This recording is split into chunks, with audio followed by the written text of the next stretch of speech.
The pink pill is the pink pill now. Put your pinkies up now, up now, up. Live well to the extreme now. Put your pinkies up now, up now, up. Hey, it's Pinky. You're on the Pink Pill YouTube channel. Be a love and like, share, and subscribe. Pinkies up. Hello, everyone. Hello, Pinkies. Well, back by popular demand, we have HG Tudor. So HG Tudor is a diagnosed narcissistic psychopath, and he just made 51,000 subscribers. I'm sure he will be at the 100K mark sometime very, very soon. You're a little bit scary, but you're also very, very fascinating. Last time you gave us an overview about narcissism, and you broke down how you organize them, the different cadres, the different classes from lesser to ultra, and you call yourself ultra. You are the top of the apex predator narcissistic food chain. You talked about the overview of what it is that your kind does. We're going to talk a little bit today about the romance part of it, how you operate in relationships. This part is really fascinating to me. Okay. So let me ask you, go ahead. No, please ask away. Let me ask you this. So just for the purposes of background, before you were diagnosed, did you have any idea that there was something maybe a little bit different about you? Absolutely. For as long as I can recall, I know that I've been set apart from other people, that I was different, that I was better. And I realized that I found it entertaining to play games with people, and their reaction pleased me. Of course, I now have come to realize that those reactions amount to fuel. Fuel is the emotional output of any individual that is occasioned and prompted by what we do. So if you say, HG, I love you, you provide me with fuel. If you say, HG, I hate you, you provide me with negative fuel. You buy me a birthday cake, that's fuel. You smile at me as I walk past you in the street, that's fuel. You make dinner for me, that's fuel. You hug me, even though I'm not particularly keen on hugs, that's fuel. You punch me in the face, that's fuel.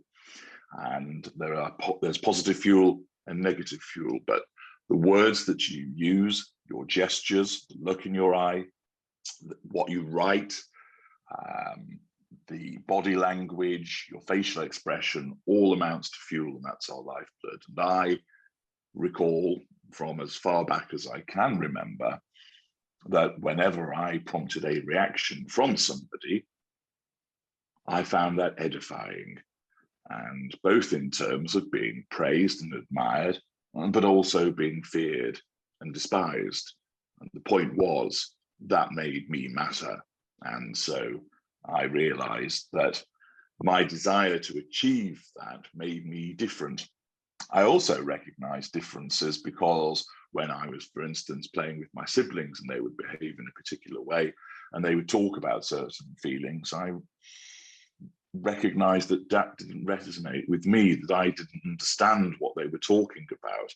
And at times, I think I used to amuse them when I'd ask them to expand upon, when you say this, what do you mean? How does that feel? And they would look at me quite literally as if I was an alien from another planet, which of course many people do regard narcissists as being like that because we are different. But yes, I've always known that I've been different and set apart. I just didn't know what it was until I was older. Are you getting fuel right now? Yes, when you talk to me, your questions are directed at me, so I gain fuel.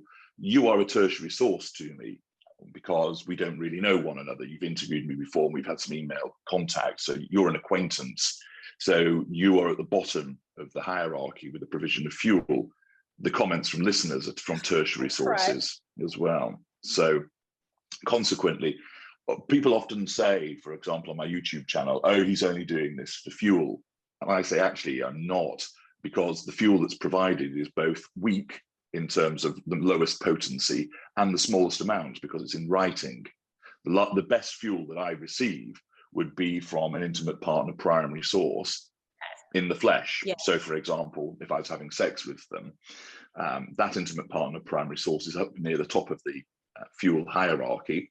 And because I'm having sex with them, the frequency is sustained for as long as the sexual act continues. And the fact that they're in person, the words that they're using, the tone of the words, their gestures, their facial expression, look in their eyes, are all these strands of fuel pouring towards me. So that's why the intimate partner primary source, and for other reasons, is so important to us. So you are providing fuel to me by asking questions about me, by reacting to what I say, but it's not the most important fuel to me. And so similarly, the various platforms that I operate, when people interact with me, yes, it's fuel and I'll never turn it down, but I don't do it for that fuel, because ultimately it is just a small amount compared to the fuel that I gain in my private life. My fuel needs are met in my private life.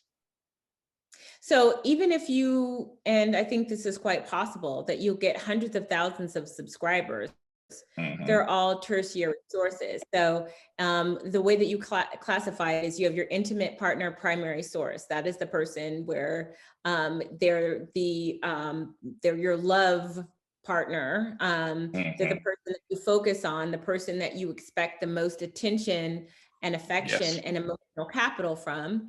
Your secondary sources are your family, people like maybe a really good associate, friend. I mean, do you have friends? I don't know if you call them friends.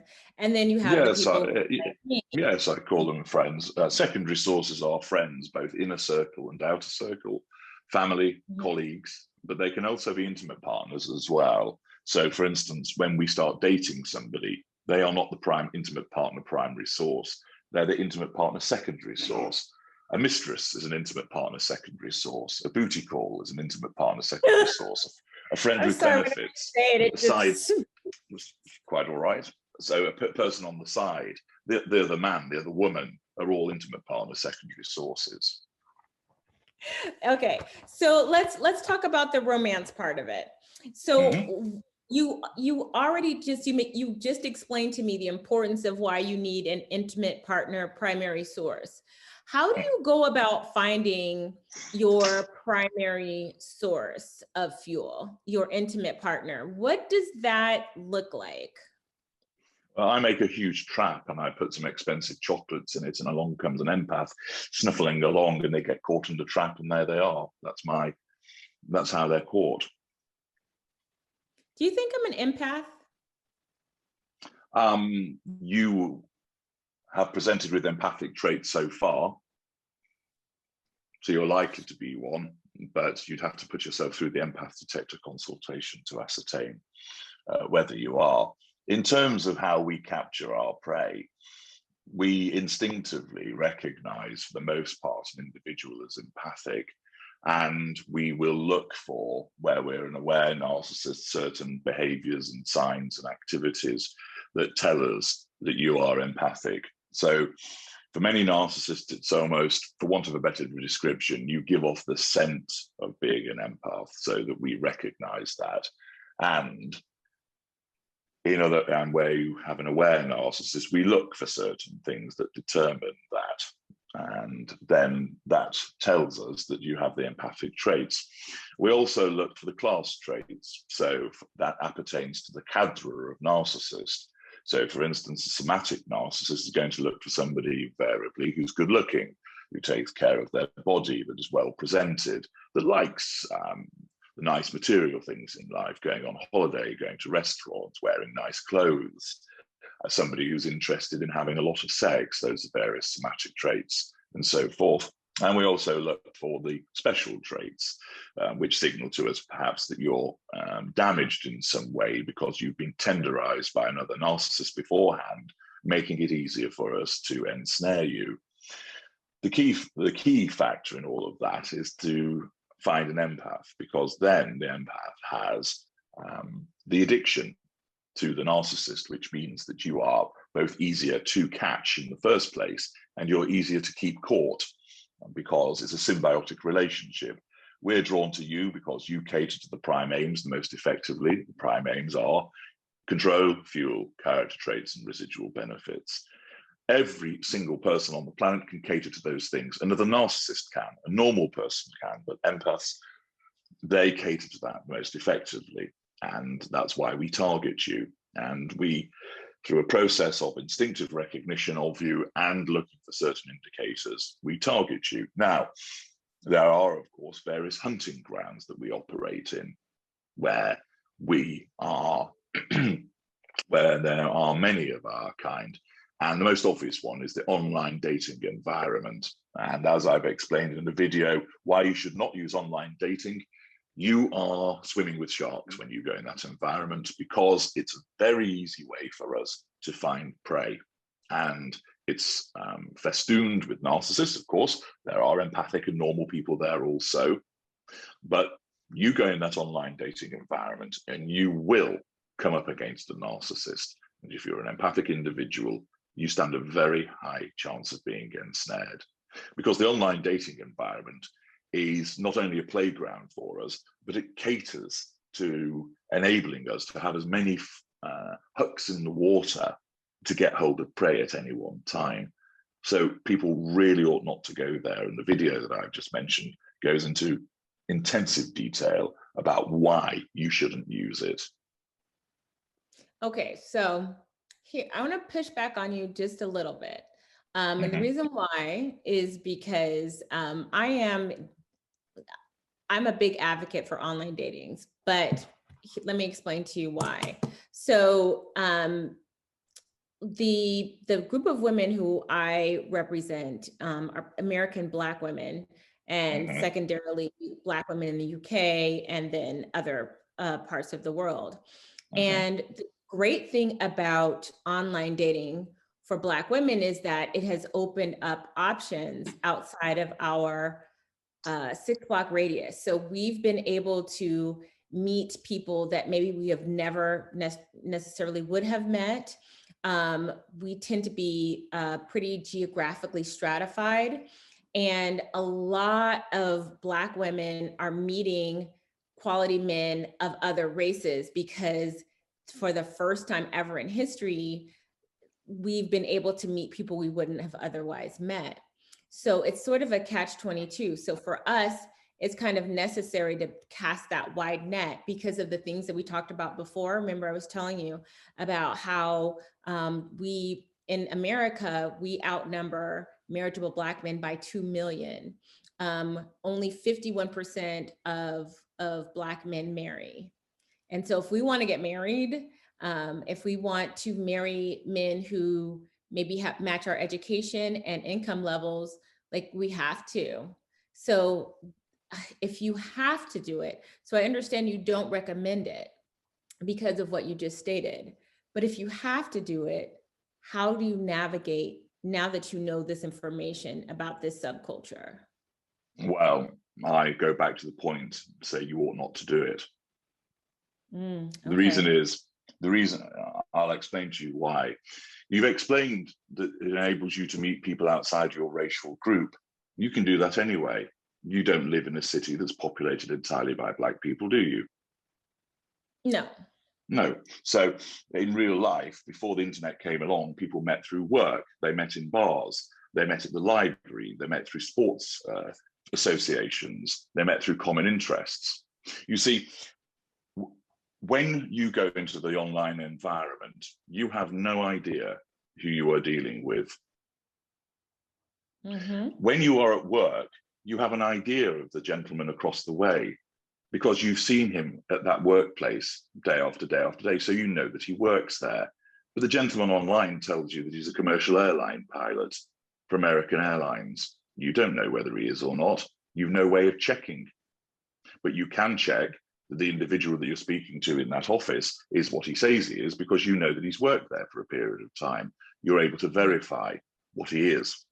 Also, you'll have got an idea with regard to that individual as to his behaviors and manners and characteristics, because either somebody would say, we want to watch out for him, he's the office Lothario, or he's a bit strange, and a few people tell you that, so you're warned. Or you can judge for yourself because you've seen some of the interactions before you became interested.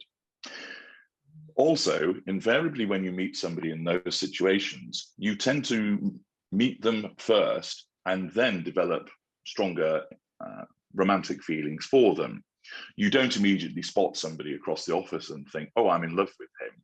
Invariably, you get to know that person through perhaps being in some meetings together, working on a project together, and there's a shared interest, which then enables you to see that person when they're under a bit of pressure, get to know their humor.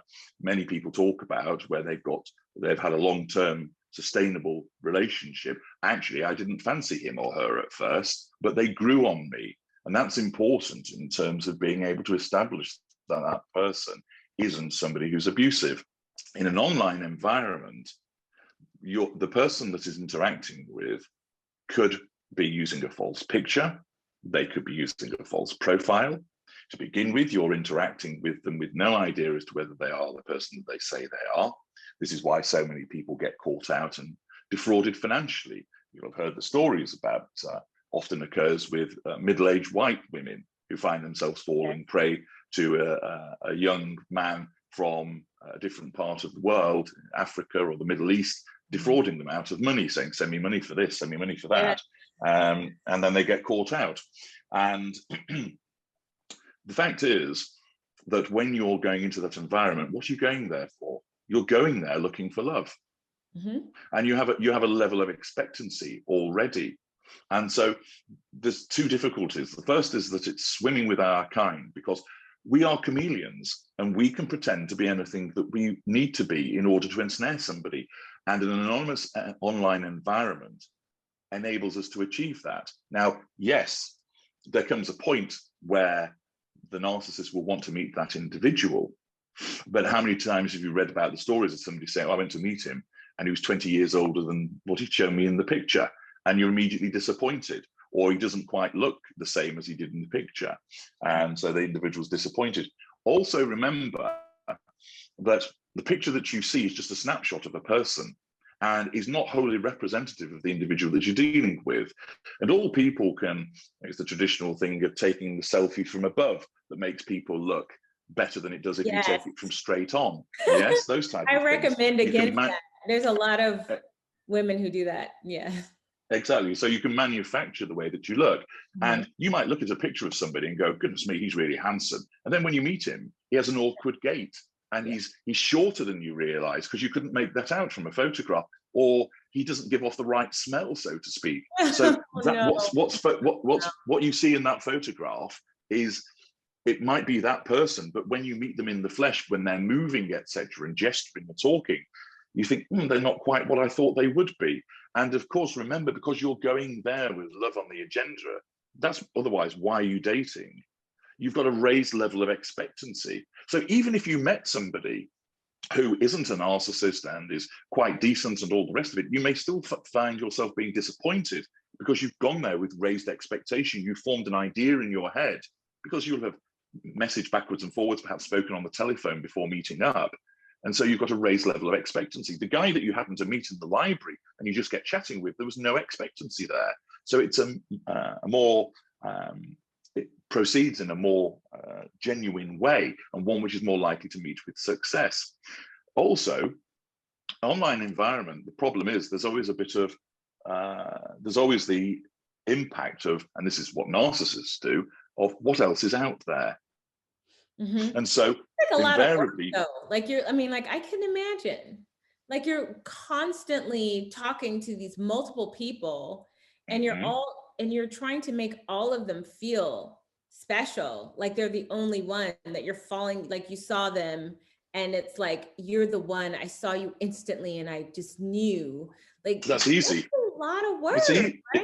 No, it's not. No, it's not. You chat with one and narcissists will use the same lines with 6 different people. Okay, yes. So you just get a facsimile approach. Copy and paste. So we put 10 fishing lines in the water and we wait, and we get a nibble on 7 of them. So those 3 are discarded. Now we focus on the 7. And it's quite easy, sat there in the narcissist bolt hole, electronically, pinging messages backwards and forwards, and will invariably use the same chat up lines and opening discussions, because that's what the narcissism is driving. And fuel is being obtained, and the narcissism is determining, is this person empathic? Are they likely, therefore, to cater to the prime aims? And the narcissist will move it forward. And there's different styles of narcissists in the online dating environment, dependent upon the type of cadre that you're involved with. So somatics, for instance, they'll start with this sort of sexy talk quite early on, and they might start saying, you know, send me more pictures, moving towards sending the nudes, or they'll want to meet you pretty quickly because they basically want to get you into the sack, because utilizing, I mean, like in general, whether a guy's a narcissist or not, if he's asking you for these suggestive pictures, like, isn't that like, well, invariably that'll be a narcissist asking you for them, because there's no boundary recognition, there's a sense of entitlement, there's an absence of emotional empathy. Not always, but you're right, it's a red flag, and it's usually a narcissist that's behaving that way. You can get some individuals that are narcissistic or normal that will behave that way. You see, the other problem with this is, and I'm sure many of your listeners have experienced this, that there are instances where you were chatting away with somebody and then they just vanish, and you thought it was moving up to meeting and they seem really pleasant and interesting, and then they vanish. And these are the time wasters. These are not necessarily narcissists. These are often normals. And you think, well, why are they behaving like that when they're a normal? A normal being somebody who does have emotional empathy and is a collection of empathic and narcissistic traits. The reason they behave like that is they don't know you. You are a stranger on the internet. So their emotional empathy is confined to their family and their friends, people in their real lives. And on the internet, so you could get a married normal man who goes on the internet for a bit of flirtation just to boost his ego and has no intention of meeting anybody, and leads people on because he has no emotional empathy for that person as to how it makes that person feel to be chatted up and then just vanish. And then he goes on to the next one. And again, that individual might be saying, send me some pictures, because they don't have any emotional empathy for you because you're a stranger on the internet. So the problem is with the online dating environment is not only is it a hunting ground for my kind, but also you get shoddy treatment from the normals as well, for the reasons that I just explained. So there are empaths, of course, that are there, but trying to find them amongst all of those groups becomes very difficult, and you're more likely to come across a problem. I repeatedly deal, when I'm assessing people as to whether they've been, they do the narc detector consultation with me, Chris, and they ask me to assess utilizing my expertise. And I would say in at least half of the ones that I determine, I ask, how did you meet? And it's online dating. The relevant sites that you're familiar with, they crop up time and time and time again. They're easy for us to use because we can sit at a keyboard. We gain fuel from you from the off. Admittedly, it's not hugely potent or strong, but it's fuel nevertheless. The narcissist can pretend to be whatever he needs to be in order to start roping that person in. It's a conduit for obtaining nudes, etc., because again, that's done from the remote environment. And then a lot of flattery, we can move quickly to wanting to meet you, and we can have several appliances on the go at once.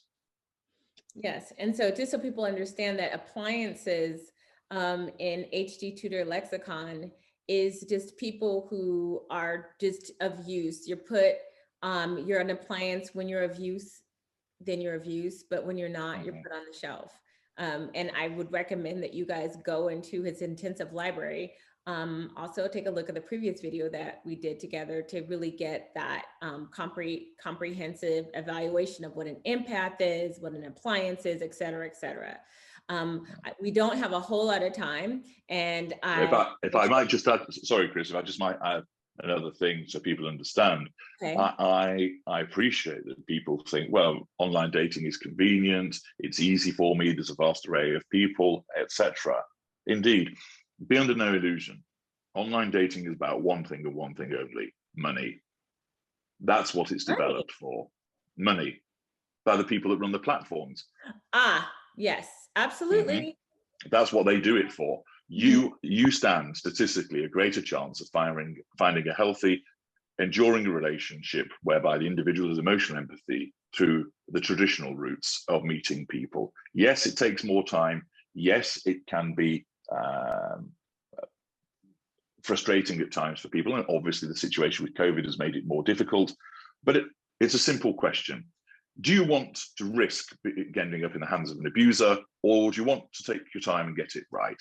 It's not a difficult question. Yes. But as we know, I mean, and I can tell you, I have a confession to make, HG, and I didn't even realize this, and it really hurt my pride when I realized this, was I used to, when I was dating, I used to use a point of pride. You know, everybody, you know, a lot of these guys that I was really into, that really dogged me out the worst, they always come back and they beg me back. They always want me back. I thought it was because it was so amazing. And then I started listening to you. And then I realized what they were doing. HG, take it away. Well, in such a situation, there's an individual who's interacted with you and then has disappeared, is behaving with lack of emotional empathy. On the discarding, the golden period where I'm painted white and everything is wonderful. And then I'm all in because I'm like, oh, I've met this wonderful guy who seems to be really in love with me. And then once I'm all in, you know, there was one guy in particular, we lived with each other briefly for a while, and he asked me to move in with him. And we met at a club, and I was made up, and at the time in my younger 20s, I had an acne problem. And so that was a vulnerability for me. And when we first met, he was like, you're so beautiful, you know, whatever. When we moved in together and he saw me without my makeup and everything, well, first off, he said, you don't need all of that makeup. You're so pretty. You don't need all that makeup. I trusted him. I believed him. So I stopped wearing makeup, although it was a very insecure thing for me. And after the golden period and the devaluation process started to happen, he started to make fun and belittle my skin. And he would say, to me, well, you know, I must love you because I put up with that. And he actually took his 2 fingers and put it on my forehead where I had the most acne. He did just like that. Okay. And I was just like, wait a minute. You met me with makeup on. You said I was beautiful. You said that I didn't need the makeup. And now I don't wear the makeup. And now you're saying, wow, I must really love you because your face is so disgusting. It has to be love. And again, when I tried to disengage from that person, he did try to come back. And I took it as like an ego boost, because I thought, he must think I'm just so wonderful and he realizes how great I was. But it really wasn't that, was it? No. And what you experienced there was a cognitive dissonance between, this person told me that I was really beautiful, and he said that I was really pretty and that I didn't need to wear makeup. And then all of a sudden, he's saying that actually I'm rather unattractive and I must really love you because you're actually rather ugly. Hang on a second. Yes. What's going on there? And logic would tell you this: the fact that he's now criticizing my looks must mean that he was flattering me falsely when he praised me, because somebody who has emotional empathy would not be criticizing my looks now. Therefore, that must mean that what he showed to me beforehand was false. That's logic. Yes. Okay. But people's minds never ever go there. Instead, you do this. Well, he told me that he loved me, and he said that I was beautiful, and he said that I was really pretty, and I didn't need to make makeup. And he must have meant all of those things, because it certainly felt genuine and real to me. So what's gone wrong? Why is he now criticizing me for the way that, what did I do? What did I do wrong? Exactly. What did I do? And what happens there is that where you're an empath and you're involved with a narcissist, your addiction creates emotional thinking to keep you locked into the interaction with the narcissist. So your addiction gets fed. And your emotional thinking gets hold of this cognitive dissonance and goes, goody gumdrops. She's confused about what's going on here. Let's utilize that to keep her confused. We will take her cognitive dissonance and use it against her, because the logical answer is, and take it in the traditional route is this person loves me and now they're abusing me. Why are they abusing me all of a sudden? Something must have gone wrong. Maybe the abuser is tired. Maybe they're having problems at work, or maybe I've done something wrong. Yeah, it's always no. The answer is this: if this person is abusing you in a repeated systematic manner, it's a pattern of behavior. They can't love you. There's no such thing as a part-time narcissist. We don't honestly and genuinely love you and then be horrible to you. We are incapable of love. And therefore, what we showed you at the beginning was fakery and was an illusion to draw you in.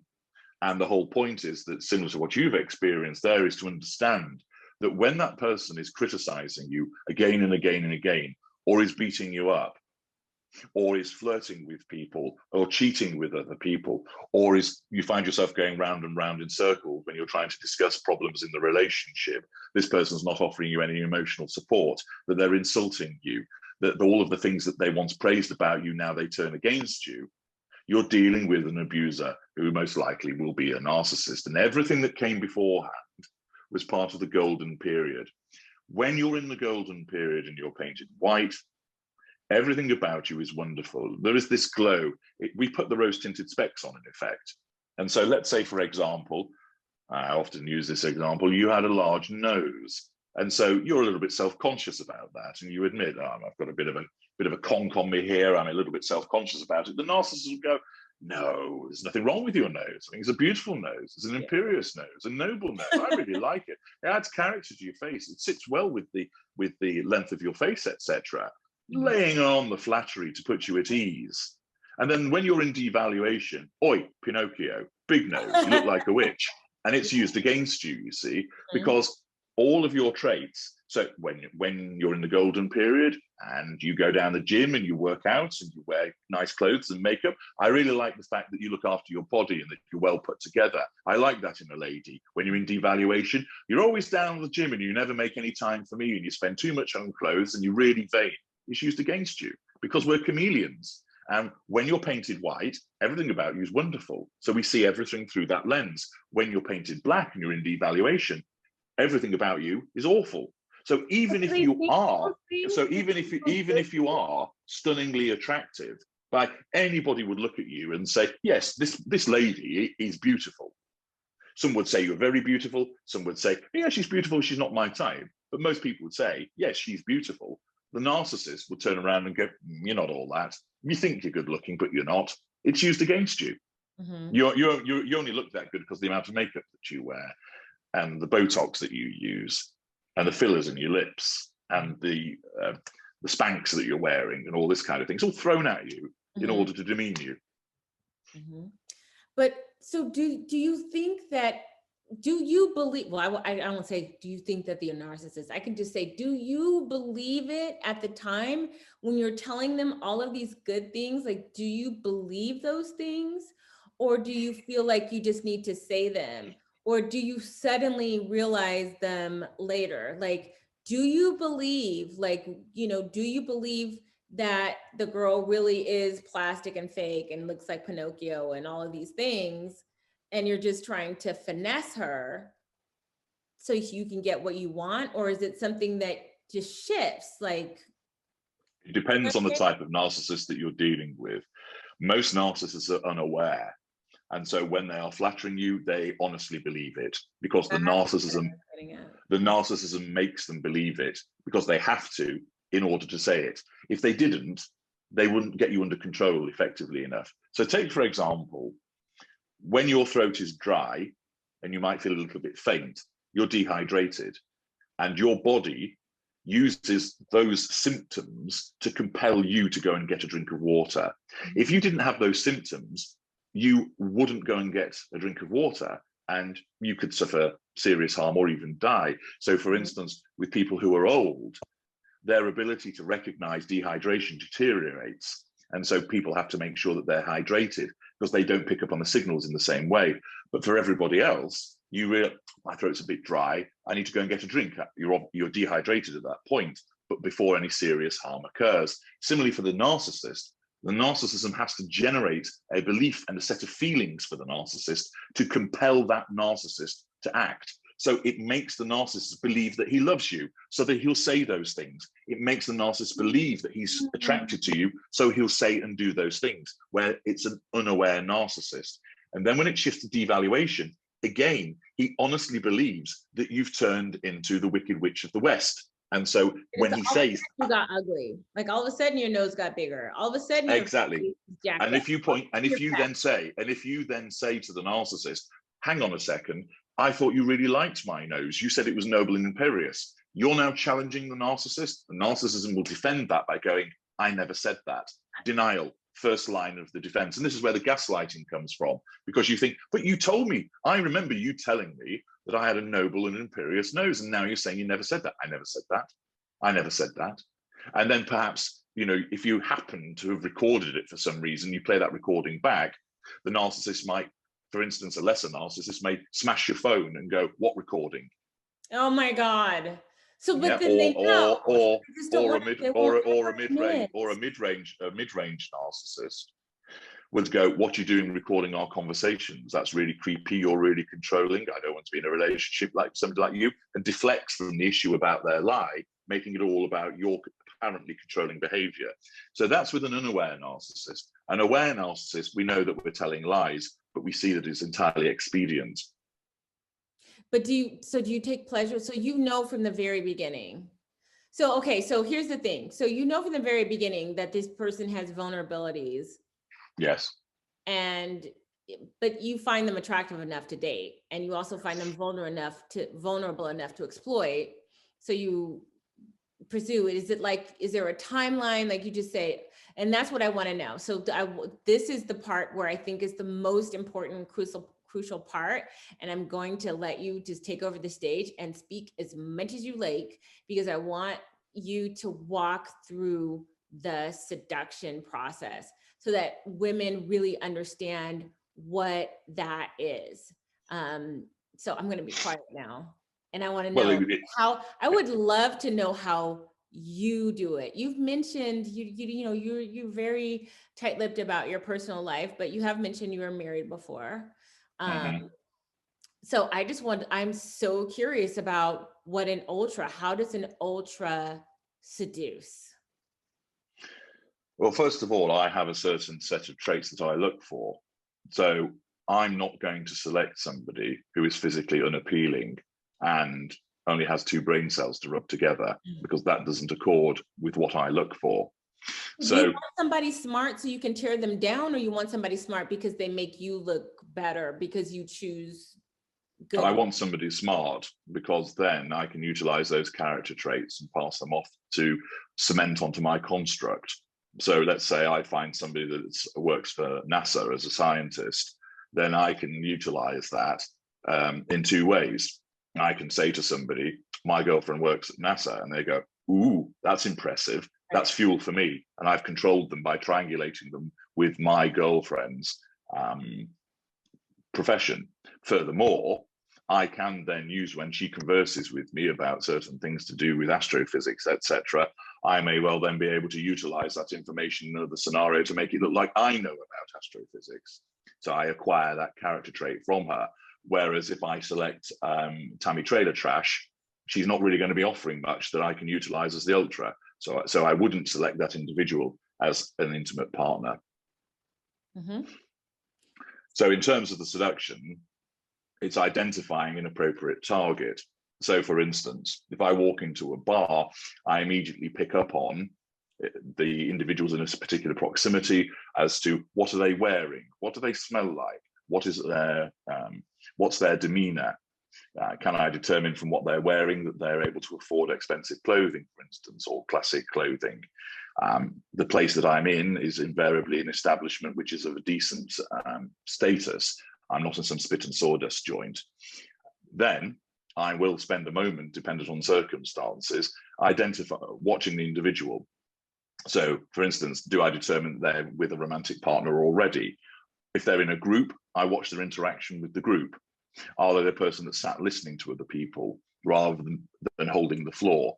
That tells me that I'm dealing with an excellent listener, which is a good empathic trait.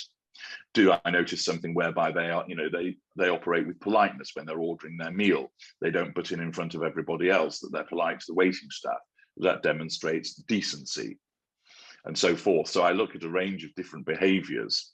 Now, in some instances, I might sidle up to somebody at the bar who stood there, and I've not had opportunity at that juncture to observe them, but I'm able to pick up from their demeanor that this is a possible option for me, because I can see the lady is beautiful. I can see that she's well dressed. I can see that she's wearing expensive jewelry, for instance. And it's not because I'm particularly interested in the contents of their wallet, because I'm in a decent financial position myself. It's more about their class and their style. And then I'll engage them in conversation, and I might remark upon what they're wearing, or make a comment about, that's a really, that dress really suits you. Is it such and such? And identify the fashion house that it's from. And I might be correct, I might be wrong, but the fact that I've expressed an interest in that, and then follow up by explaining, saying, yeah, aquamarine is its color. Have you thought about green? No, I think that would really go well. Oh, why'd you say that? And they're already interested in why I think that green is a better choice than, say, aquamarine. Or I notice a piece of jewelry and comment on it because it's unusual. And basically, the way is to engage with them in a meaningful way that will enable them to have something to talk about, rather than going, do you come here often? Or busy tonight, isn't it? I met you somewhere before. Yeah, exactly. Aren't you tired? You've been running through my mind all night. Exactly. Are your mum and dad thieves then, who stole the stars out of the sky and put them in your eyes? That type of thing. Yeah. Right. So then one would engage. And then it's quite simply a case of, because I'm a very good conversationalist, of taking an interest in that individual by, I'm a ruggedly handsome man, I'll be well dressed, I smell good. So there's all of that there that I present in a pleasant and attractive way. And then it's about taking interest in the individual, asking questions about them which are not overly intrusive, finding areas of discussion that I note that I'll keep a close eye, for example, on pupil dilation.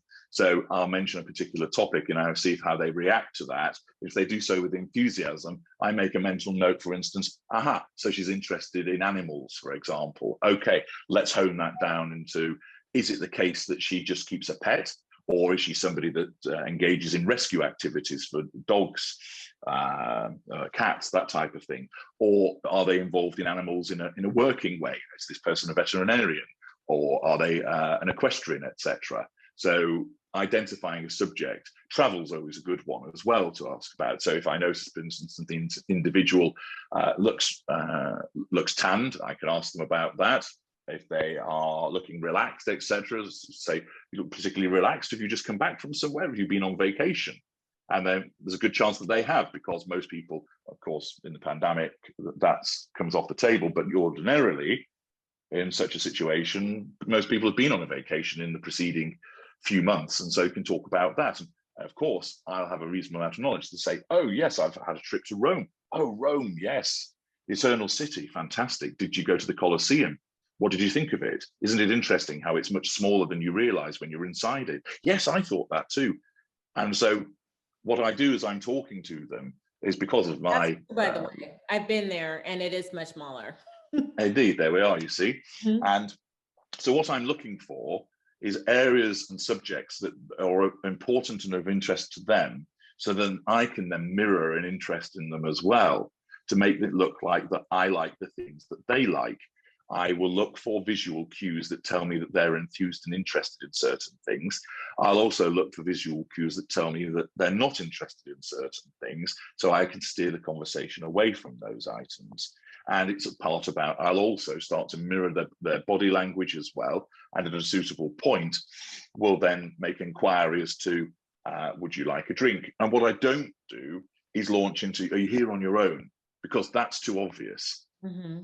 And if I can sense that the person is wanting to move away from me, then I recognize that they're obviously with a group, or perhaps they are with a romantic partner.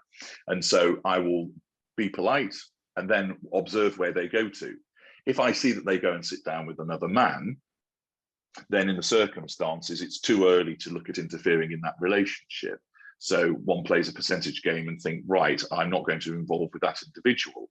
Not that I'm lacking the confidence to think that I could steer that person away from them, but I can see that they're together on a date, and therefore it's going to lead to conflict. My time would be better utilized elsewhere. If I see that they go back to a group of either the same sex or a mixed group, then there's the opportunity to think, right, now I'll observe from a distance how that person interacts, pick up on seeing if there are more empathic traits being presented, see if they keep looking back over to see if they've seen watching, if I'm watching them.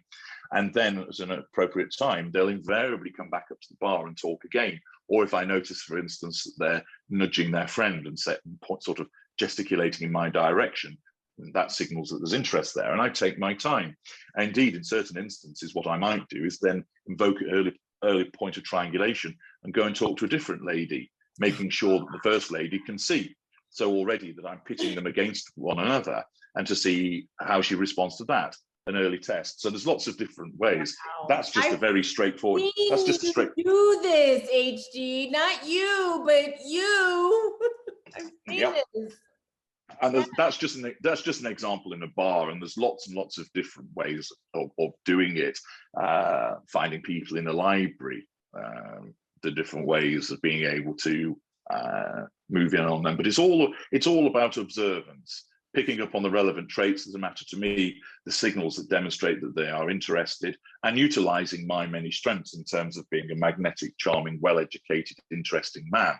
So I've got many weapons in my portfolio. The simple fact of my voice is an inviting and engaging voice. I have a good sense of humor, which is manufactured, of course, because it's utilized for the purposes of ensnaring people.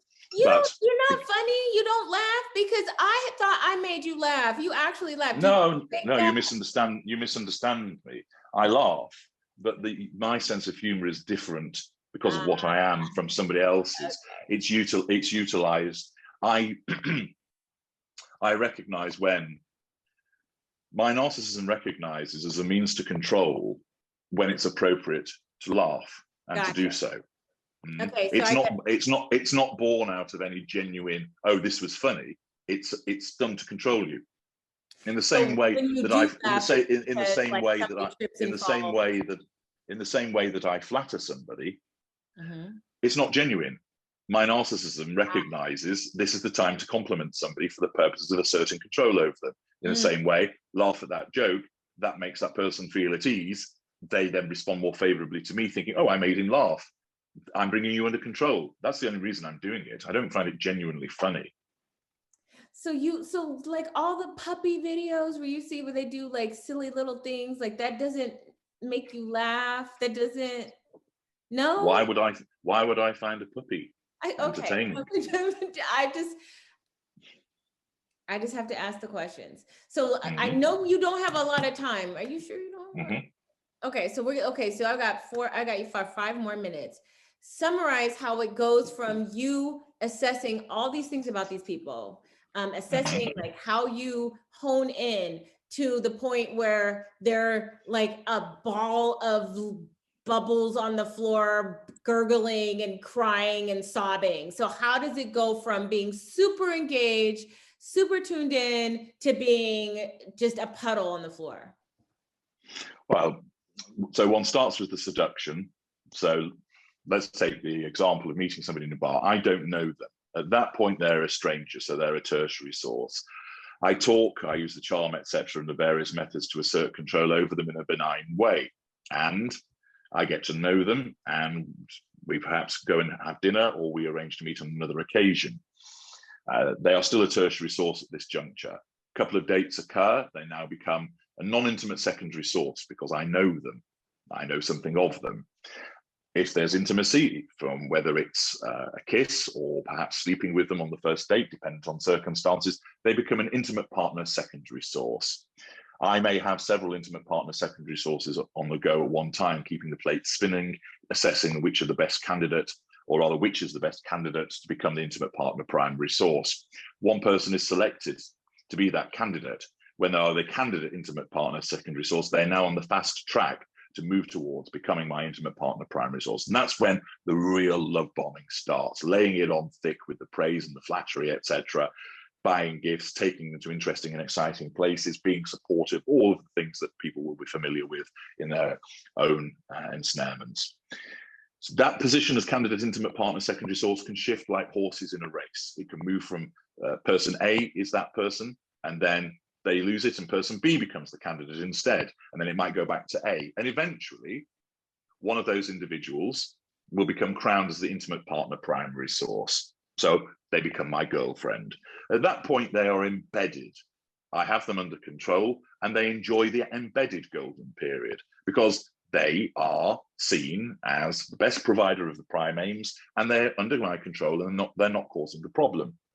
However, over a period of time, and invariably, it's generally speaking 6 to 18 months, can be less, can be longer, but roughly speaking, the golden period is 6 to 18 months. And after that, basically, the devaluation will always occur. And the two main reasons that it occurs are we become bored with you, your fuel becomes stale. So you're compliant, you're doing everything that we want, you're kind and loving and all of those things, but quite simply, your fuel becomes stale. Or for some reason, you're rationing the fuel, not consciously, but inadvertently so. So it doesn't become stale, but the problem is you're not giving us enough fuel and you're not doing it frequently enough. Therefore, you are devalued. So quite simply, you're damned if you do and you're damned if you don't. You will always be devalued. Now, at that point, we don't get rid of you. Why? Well, if we did, we haven't got an immediate replacement waiting in the wings, and it would create a huge hole in our fuel matrix. It varies dependent on the type of narcissist. A lesser narcissist, the intimate partner prime source, can cover 90% of the needs of the narcissist vis-a-vis the prime aims. Me as an ultra, 30 to 40%. It's lower, but they're still the most important individual. Mid-range narcissists, somewhere around about 60 to 70%. Most narcissists are less or mid-range, meaning for them, the intimate partner primary source caters to the primates somewhere between 70 to 90%, meaning they are very important. So if we disengage from you at the point of devaluation, we would have a huge problem. So we don't. And instead, we start to devalue you. And that's when the malign behaviors start. And they vary. With some narcissists, it might be cheating on you, but you don't know about it. And the narcissist seems to be quite pleasant to you still. So you don't even realize that you're being devalued.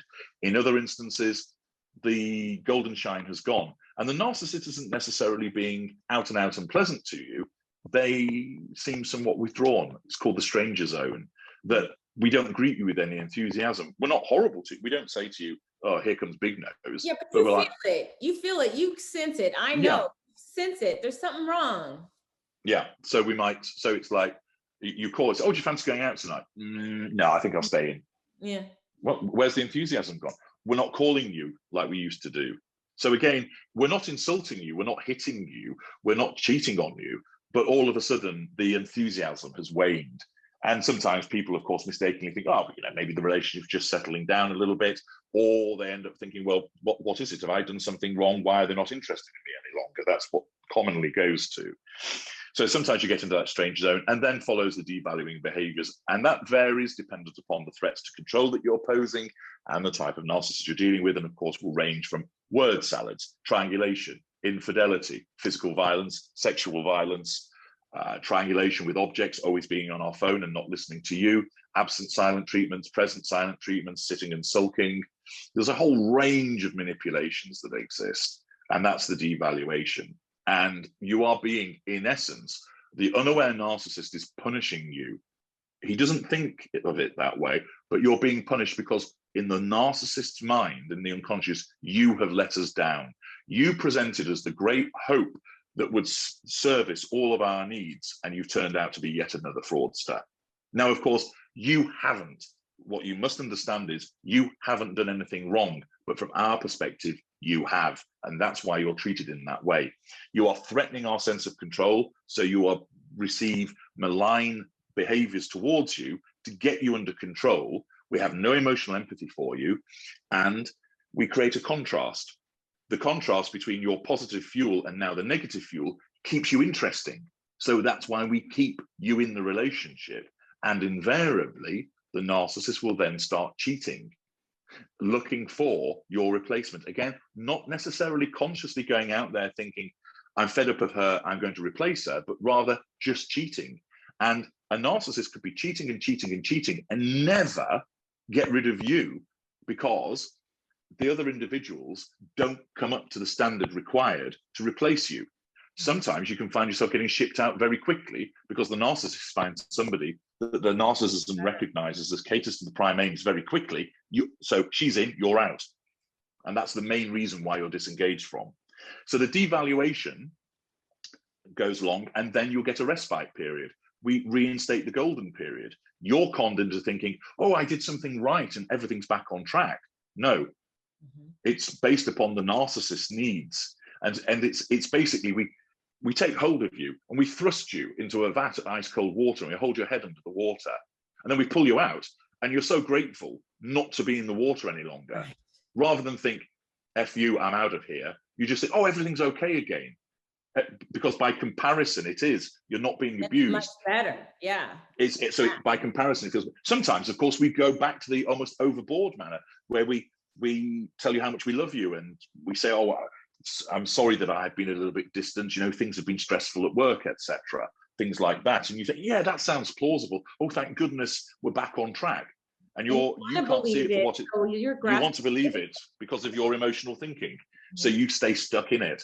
And basically, when you're the intimate partner primary source, the dynamic is this: seduction, devaluation, and then you will either have devaluation, respite period, devaluation, respite period, on and off the roller coaster, which some people will be familiar with, until one of us dies. Or we get rid of you, you're disengaged from, or you escape. Escape's the least likely option. What usually happens with this is you stay strapped into the roller coaster and waste decades of your life on this, thinking that it's you're at fault or it's some external thing, not realizing you're dealing with a narcissist, or equally commonly, or rather actually more usually the case, the narcissist gets rid of you and you're disengaged from. And the most common reason we disengage from you is we've got a replacement.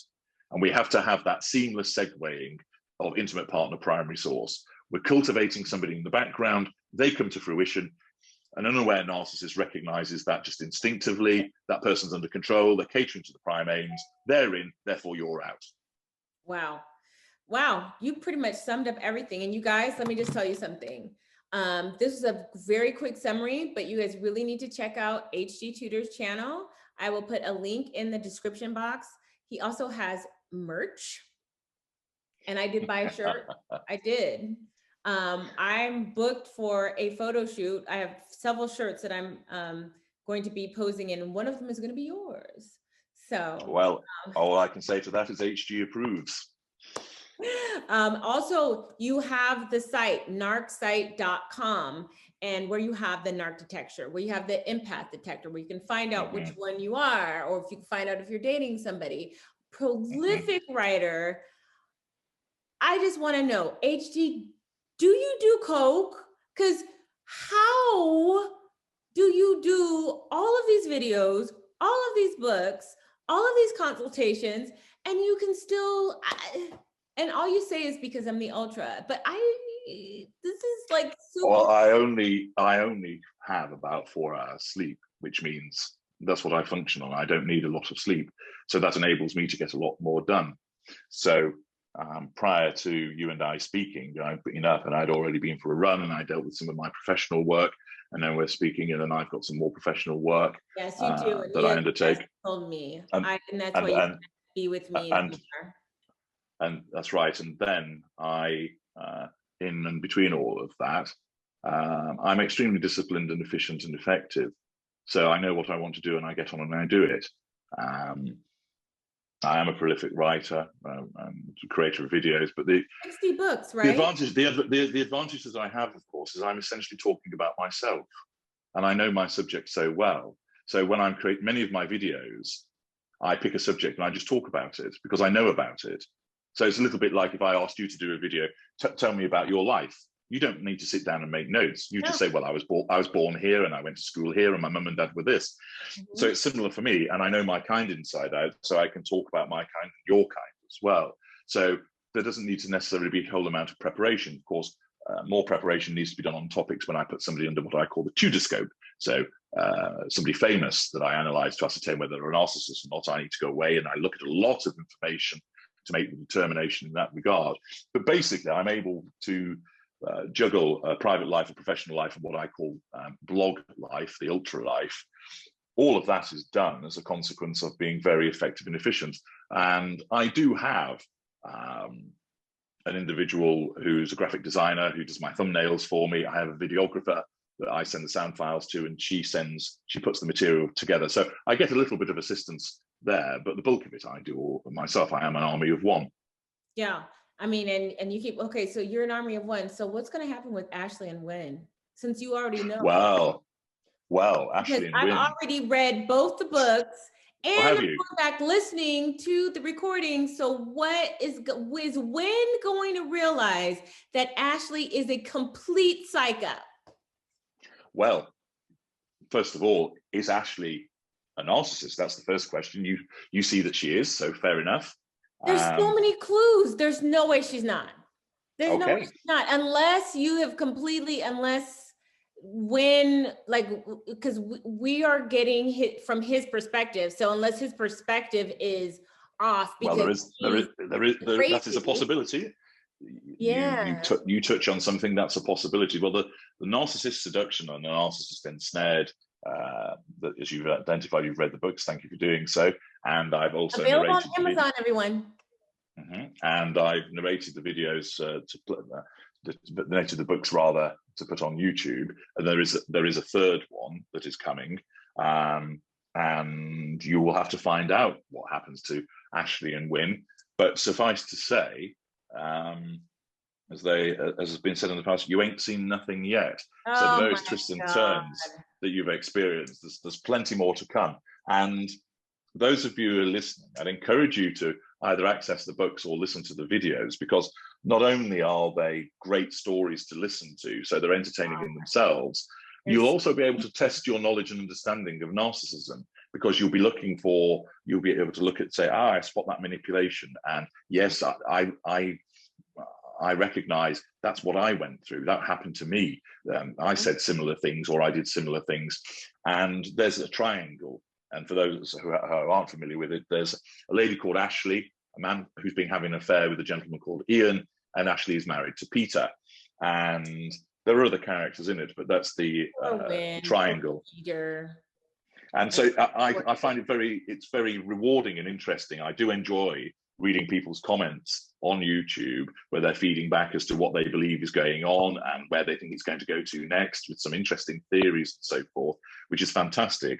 I'm very pleased that people are so engaged in it, and I'd encourage people to listen to it all the more, because they'll find it just very entertaining in itself. But it's an excellent vehicle for learning more about narcissism and testing your own skills, so to speak. But yep, there's more to come, Chris, and you'll be there are some shocks in store. Okay, well, unless you have completely fooled me, which I'm not beneath believing that you would, I am seeing that Ashley is the crazy one. From what you have taught me and your teachings and what I've learned, I've been able to identify these things, and how Wynn is completely head up his ass, completely just totally buying into everything that she says. And the way that she just came out of nowhere, like, it has to be her. It has to be her. Otherwise, I'm going to feel like so confused, because she came out of nowhere, and that's what they do. Oh, I always loved you. What do you mean? It has to be. There do appear to be some indicators there that you've picked up on. But like all good authors, I'm not going to give the game away and allow you to keep thinking and guessing. So there's no clues here, no spoilers. All I'll tell you is there's plenty more to come, and you'll remain just as engaged with the third part of the trilogy once that's provided. So, but thank you for accessing that, and I'm pleased that you're enjoying it. Oh my gosh, it's the best. It could be a movie. I want it to be a movie. That would be awesome. I can picture these people. But HG, I know you have to go. Thank you so much for giving your time to this. Not at all. And I will make sure that everybody has the links to where they can reach you. And here's Thank to you. getting you to 55,000, 60,000, 70, 80, 90, 100,000. You Thank you very much. Thank you for inviting me back on. It's been a pleasure as always, and I look forward to the next time. All right. Goodbye, Mr. Tudor.